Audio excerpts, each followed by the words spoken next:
Da. De ce te îndepărtezi așa? Care e problema ta? Nu mă...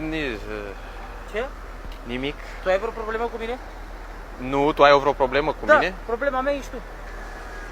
Ok, mă duc la securitate sau ce? Așa, ce poate să facă securitatea mea? Vrei să te fac cu capul în mașină? Nu, nu caut scandal. Vrei să te fac eu curent? Nu. Dar de ce ești violent? Că ăsta sunt. Ok, și vrei să mă bați sau ce vrei Da, tu? vreau să te bat, să te fac curent.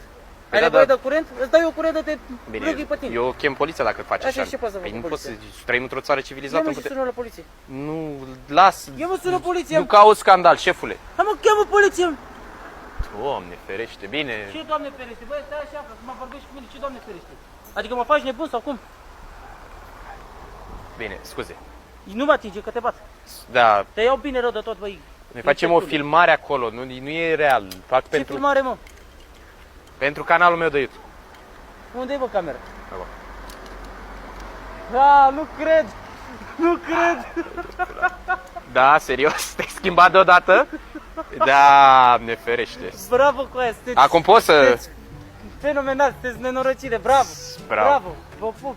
Da, salut. Dar adevărat, acum vrei pe bune să te ajut cu curentul? Nu, era doar pentru canalul meu. Ah, Oh, vine cu aia, hai, bravo. salut. Respectele mele. Scuze.